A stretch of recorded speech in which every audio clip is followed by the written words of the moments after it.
Hey folks, Andy Taylor here with Red Rock Roofing, where we stand for greatness. I'm here at 2910 Baylor Drive in Boulder, Colorado. I'm going to do a quick inspection video for the roof and gutters. So the first thing that I want to start out with is the gutters look tremendous. They are cleaned out really good as well. Even where the tree is here, they're cleaned out. So, I mean, that always makes me happy. It just, when water could funnel away from the house instead of getting at the foundation is always a really good thing.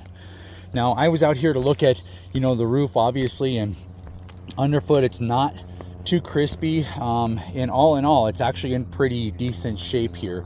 I am finding some spots that would maybe be considered to be some hail marks, and a lot of the times can be mistaken as mechanical damage, as to something scuffed it, and then over time with Colorado's winters being this close to the flat irons here, we get winter earlier in the day than most places because the sun goes behind those flat irons. So a couple places, like I would think this would be more mechanical damage than hail out here. This could be considered hail, but also heat blistering, and just a few that are on here. Now, the first thing an adjuster is going to look for when getting onto this roof to do a claim for insurance is called collateral damage.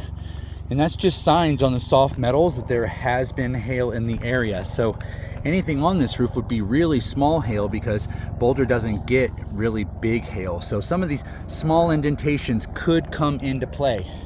Now, the way that they classify this damage, though, is within a 10 by 10 foot square, one on each major slope. If you can find 6 to 10 of these marks, depending on the insurance company, then on paper, you gain the eligibility and a full replacement at insurance expense. So throughout the west-facing slope here, I found 1, 2, 3, 4, 5, 6, 7 that could be considered, but it's not inside of a 10 by 10. On the east-facing slope of this home, I did find a couple that might be considered 1 and 2, but not really a lot of damage on this roof. I mean, for the most part, this roof is still in pretty decent shape. There's not a really thermal cracking on here, not a lot of heat blistering. There are, though, a few shingles that could definitely use some repair. Like this shingle here for sure has lost all of its granules in this spot here and showing fiberglass. And then another couple as well where, the edge is just wore off, whether it be mechanical damage or heat blistering. And that one is definitely starting to show fiberglass as well. And this one out here showing fiberglass also.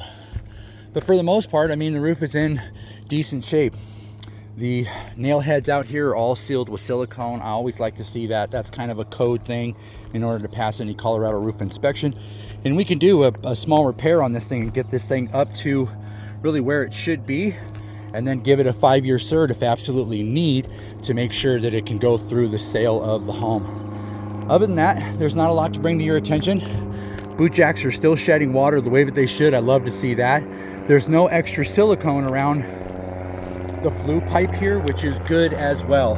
When you see silicone that's been going around that, it's been leaking in the past. So it says to me that the age of this roof hasn't gotten water in to that space. Always really good.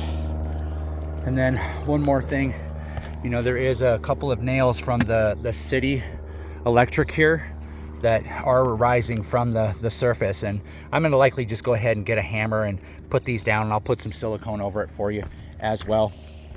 But again, not a lot to bring to your attention. If you need a repair, please let me know. I can definitely do so. Andy Taylor with Red Rock Roofing. I very much appreciate the opportunity to get out here, bring you up to speed. I'm going to go ahead and sign off.